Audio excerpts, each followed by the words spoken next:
Hello मित्रों, किसान भाइयों, आपको नमस्कार। मैंने गेहूं के बुआई के संबंध में आपको कई पहलुओं पर बात किया था। मिट्टी की तैयारी, बीज कितना मात्रा में डाला जाए, कौन सा बीज डाला जाए, खाद कितना डाला जाए, कौन सी खाद डाला जाए, इस सब के बारे में बता चुका हूँ। अब अगला कड़ी जो है इसमें आता है आपका जो है खरपतवार नियंत्रण।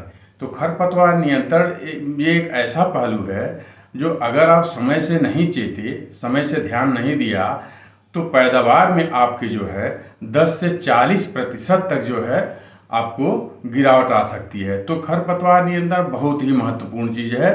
तो इसको आप ध्यान में रखिए और समय से खरपतवार का नियंत्रण करिए। तो किसान भाइयों, गेहूं में प्रमुख रूप से दो प्रकार के खरपतवार होते हैं। एक तो चौड़ी पत्ती होती है और दूसरा जो है संकरे पत्ते वाली होती है।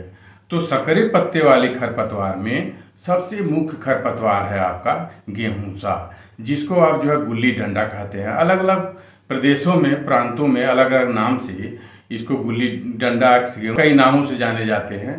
तो आप जो है इसको, अब इसके बारे में थोड़ा सा हम आपको बताएंगे गेहूंसा कितना खतरनाक ये खरपतवार है। गेहूंसा जो है ये जो है इसका बीज बहुत ही छोटा होता है। अब समझिए कि इसका बीज जो है 2 ग्राम में 1000 बीज आ जाते हैं। तो इसके बीज सोचिए कितने छोटे होते हैं। तो बहुत ही खतरनाक ये पौधा है। और जो है दूसरी चीज इसकी है कि यह इसके बीज जो हैं, जो एक बीज जो पड़ा रहेगा जमीन में, वो तो 3-4 सालों तक जिंदा रहते हैं।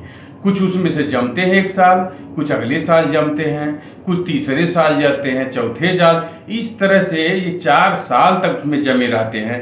अब सोचिए इसको कितना ये जो खतरनाक जो खरपतवार है। और तीसरी चीज इसमें है कि इसका पौधा जो निकलता है वो इतना ब्रांच इसमें निकलता है कि एक पौधे से जो ब्रांचें बनती है, ब्रांच बन के पौधा बन जाता है, उसमें 10,000 से लेके 30,000 तक बीज ये पैदा करता है। इससे आप लोग अंदाजा लगा लीजिए कि कितना खतरनाक पौधा है ये। आपको बहुत ही जो है नुकसानदायक पौधा है। तीसरी चीज ये भी है इसके साथ कि जब बुआई करते हैं आप, तो शुरू में नहीं मालूम पड़ता है। ये तो लगता है कि जैसा इसका नाम गेहूंसा है, तो उसका चरित्र भी ऐसा है कि गेहूं के तरह ही ये जो है होता है। गेहूं के समान ही जो है जमीन से निकलता है और पौधों के साथ जो है आगे बढ़ जाता है। इसमें थोड़ा सा अंतर होता है कि जो गेहूं का पौधा होता है उसमें कल्ले 4-6 निकलते हैं,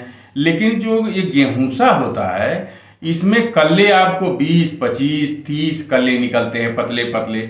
दूसरी चीज जो है इसमें जो है इसके जो कल्ले निकलते हैं, कल्ले में से कल्ले निकलते हैं। इतना समझिए कितना खतरनाक है। गेहूं में से जो जड़ों में से जो कल्ले निकलते हैं, तो उस कल्ले में से तो कल्ले गेहूं को नहीं निकलते हैं, लेकिन गेहूंसा में जो है कल्ले में से कल्ले निकलते हैं। तो ये इतना खतरनाक पौधा है। तो इन सबको नियंत्रण करना बहुत ही आवश्यक है। समय से अगर नहीं नियंत्रण करते हैं तो बहुत नुकसान होगा। इसके साथ जंगली जई भी एक घास है, और दूब है, मोथा है, इस तरह से जो है ये आपके सकरे पत्ते में आती थी। इनको नियंत्रण के लिए आप जो है सल्फोसल्फ्यूरान 75%, 33 ग्राम प्रति हेक्टेयर जो है आप इसको इस्तेमाल करिए। इससे जो है ये नियंत्रण में आ जाएंगे।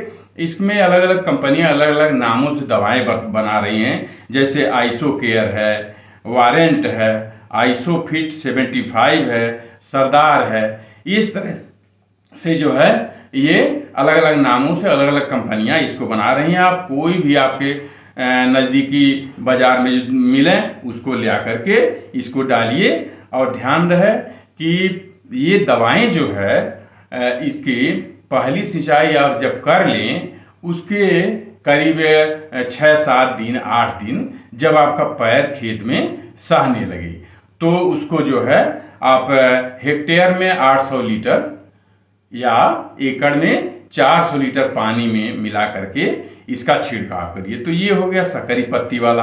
और जो है इसमें दूसरी तरह की चौड़ी पत्ती वाले होते हैं। चौड़ी पत्ती में आपके कई तरह के खरपतवार हैं, जैसे बथुआ है, गजरी है, कटेली है जो कांटेदार होता है, पत्ती पतली चौड़े कांटेदार होते हैं, कृष्णनील है, वो जो है हिरनखुरी है और अकरी है। इस तरह के कई पौधे जो है चौड़ी पत्ती वाले निकलते थे। इनके नियंत्रण के लिए आप जो है 2,4-D methyl amide salt 2,4-D methyl amide salt 50% आप 1.25 लीटर प्रति हेक्टेयर से इसका आप छिड़काव कर सकते हैं घोल बना करके।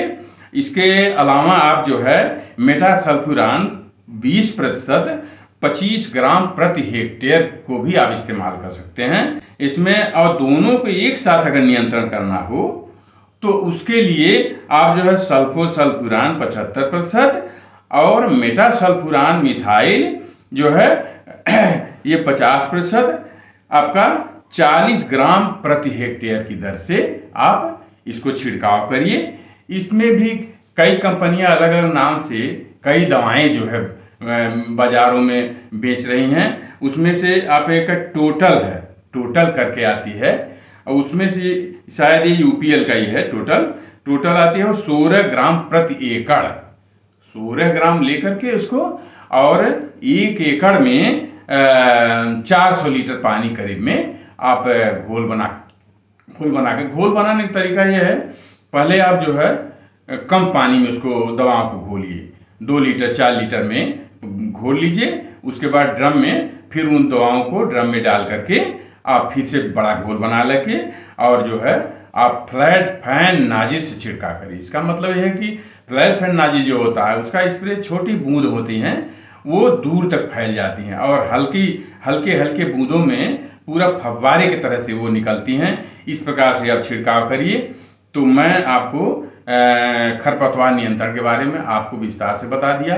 आप अपने आवश्यकता के अनुसार जो आपके बाजार में दवाएं मिलें, सुविधा के अनुसार उन दवाओं को आप इस्तेमाल करिए। ये ध्यान रखिए, फिर से एक बार बता दें कि पहली सिंचाई आप करते हैं करीब 20 दिन पर, उसके बाद जब 1 सप्ताह के बाद जब पैर आपका सहने लगे तब इन दवाओं का इस्तेमाल करिए।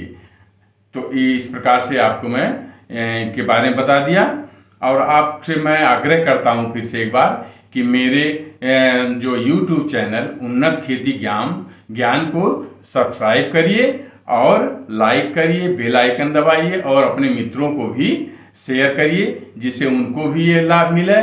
और अगर आपको कोई भ्रांति हो, कोई शंका हो तो मुझे भी कमेंट बॉक्स में लिखिए जिससे मैं आपकी शंका का समाधान कर सकूं। आपको नमस्कार, धन्यवाद।